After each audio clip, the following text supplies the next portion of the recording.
देखिए 3.10 इसमें है 1 plus iota upon 1 minus iota, इसकी पावर m, ये 1 के इक्वल है। तो आपको बतानी है यहां पर least positive value of m।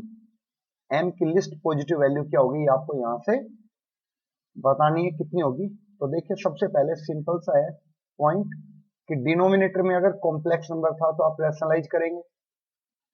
जैसे आप रैशनलाइज करेंगे तो क्या लिख सकते हो, ऊपर 1 प्लस आइटा होल स्क्वायर, और उसको लिख सकते हैं 1 plus iota square plus 2 iota.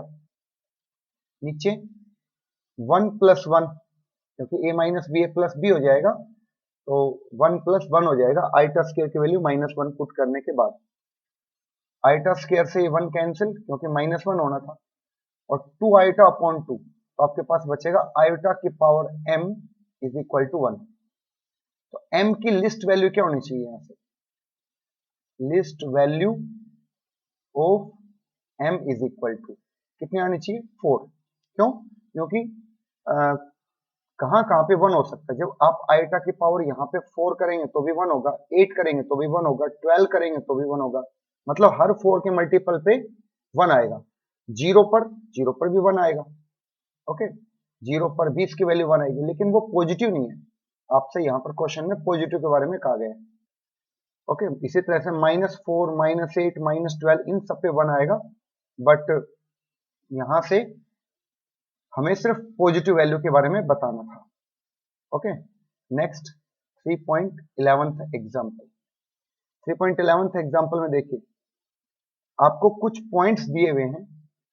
पहला है 1, नेक्स्ट है 1 प्लस आयोटा अपॉन √2, और नेक्स्ट है आयोटा। किसी ट्रायंगल के वर्टिसेज हैं, एक ट्रायंगल है कोई ए बी सी। तो देखिए जो 1 है इसको आप 1 प्लस 0 आइटा लिख सकते हैं, तो पॉइंट ए का कोऑर्डिनेट 1,0 होगा। पॉइंट बी को आप क्या लिख सकते हैं, यहां से इसको 1 अपॉन √2, 1 अपॉन √2 कॉम्प्लेक्स नंबर के फॉर्म में, एंड इस आइटा को आप क्या लिख सकते हैं 0 प्लस आइटा यानी कि 0,1। आपको ये प्रूव करना है कि ये ट्रायंगल आइसोस्केल है। तो बड़ा सिंपल सा क्वेश्चन है ज्योमेट्री का कि आप क्या करेंगे इसके अंदर। यहां से सबसे पहले आप यहां पर A B distance find out कीजिए यूजिंग डिस्टेंस फॉर्मूला। तो जब आप A B distance find out करेंगे ना, तो आपके पास डिस्टेंस फॉर्मूला से 2 माइनस √2 आएगा। उसके बाद आप दूसरी distance B C find out कीजिए, उसकी वैल्यू भी 2 माइनस √2 आ जाएगी डिस्टेंस फॉर्मूले से, A B and B C की। और अगर हमें पता चल गया कि now A B is equal to B C, then triangle A B C is isosceles triangle. Okay, I hope काफी अच्छे से क्वेश्चन समझ में आ गया होगा। ठीक है, नेक्स्ट देखिए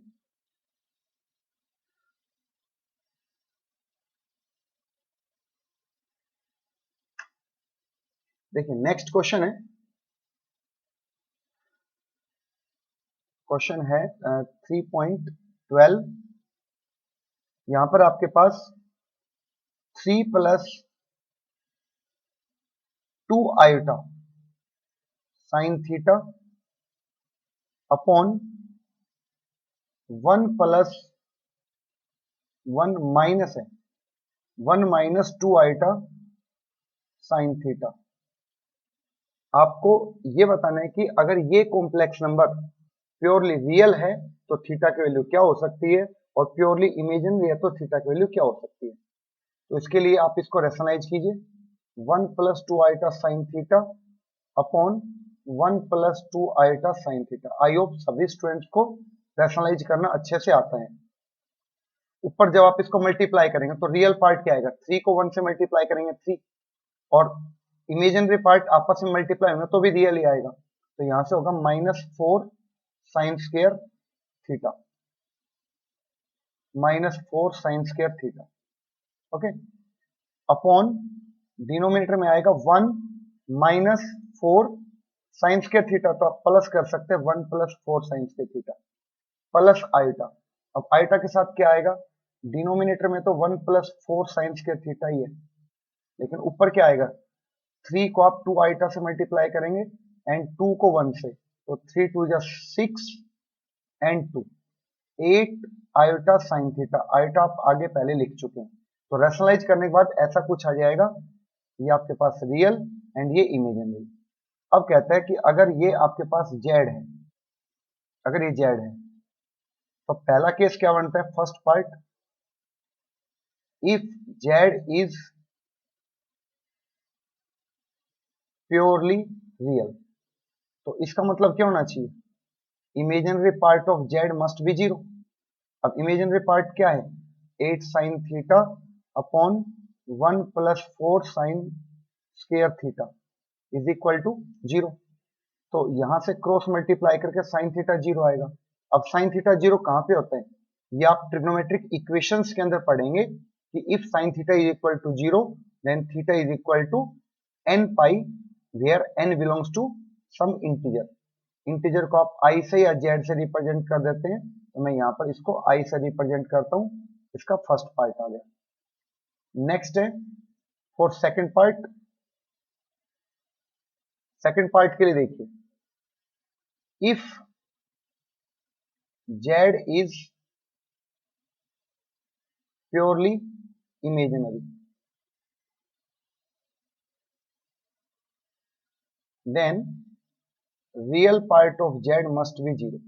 अब रियल पार्ट क्या है, 3 minus 4 sine square theta upon 1 plus 4 sine square theta is equal to 0। तो आप इसको क्रॉस मल्टीप्लाई करेंगे तो sine square theta is equal to 3/4 and sine square theta is equal to, इसको आप लिख सकते हैं √3/2 का whole square, and sine square theta is equal to √3/2 कहां पर होता है, साइन स्क्वायर π/3, साइन 60 पे होता है। तो एक ये आइडेंटिटी होती है, यहां से अगेन ट्रिग्नोमेट्रिक इक्वेशन से sine square theta is equal to sine square π/3 के लिए theta is equal to n pi plus minus y, y मतलब π/3, where n belongs to integer.